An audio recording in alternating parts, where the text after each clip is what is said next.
ওরাই তো আমাদের পথ দেখিয়েছে, ওদের জন্যই তো আজকে এখানে স্বাধীনভাবে এই যে দেশের পতাকা নিয়ে আসতে পারছি, না হলে তো আসতে পারতাম না।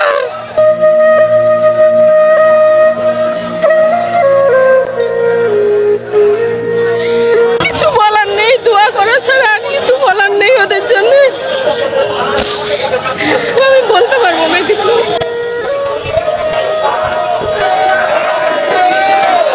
আমি তখন শুক্রবার দিন খাওয়া দাওয়া করে ঘুমাইছি, ঠিক 3টা সাড়ে 3টার দিকে আমার ছেলে চলে গেছে তোর মামার সাথে, ওর মামাও এক বয়সী, ওর মামার সাথে চলে গেছে। ব্র্যাক ইউনিভার্সিটির সামনে যখন যায় তখন ওর মা একটা ফোন দেয়, ওর মা আমি সেভে আছি, অসুবিধা নেই। ঠিক বাবা, আমারে আপনার 5টা সাড়ে 5টার দিকে একটা ফোন দেয় ওর মামা, যে ভাইয়া মারুফের গায়ে গুলি লাগছে। আমি কি বলো গুলি লাগছে, কোথায় গুলি লাগছে? তো বাবা ভাইয়া অত কিছু বলার সময় নেই, দ্রুত চলে আসেন। কোথায় চলে আসেন? এমজেড হসপিটালে আসেন। এমজেড হসপিটালে গেলাম বাবা, ওখানে আপনারা তো জানেন শুক্রবারের অবস্থাটা।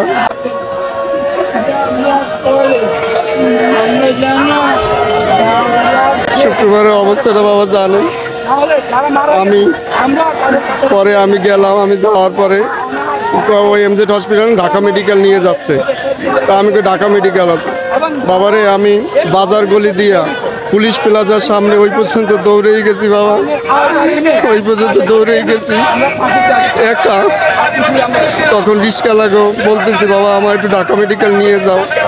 বলতেছে ওখানে গোলাগুলি হচ্ছে, ওখানে গোলাগুলি হচ্ছে, আমি নিয়ে যেতে পারবো না, ওখানে গোলাগুলি হচ্ছে, ওখানে নিয়ে যেতে পারবো না। তখন আমি পায়ে ধরে বাবা, আমি রিক্সাওয়ালার পায়ে ধরছি, বাবা আমার নিয়ে যাও, আমার বাবা গুলি খাইছে, মারুফ গুলি খাইছে।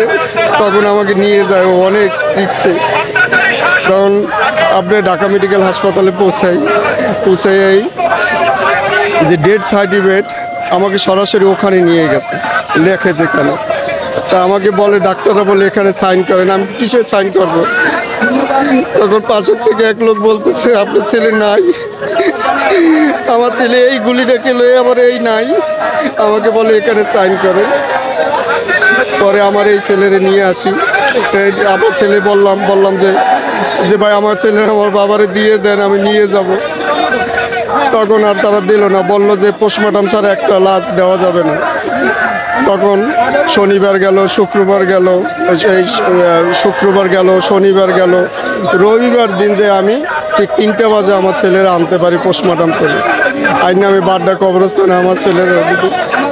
তা আমার কথা হলো যে আজকে এই যে আনন্দ মেলা আমার ছেলের ওই হত্যার বিচার দাবিতে যারা এখানে অংশগ্রহণ করছে এই ছাত্র বাবাদের বলছি, বাবা আমি এক শহীদ পরিবার থেকে তোমাকে সবাই দোয়া করতেছি বাবা, আমার ছেলের হত্যার বিচার না হওয়া পর্যন্ত তোমরা রাজপথ ছাড়বে না বাবা।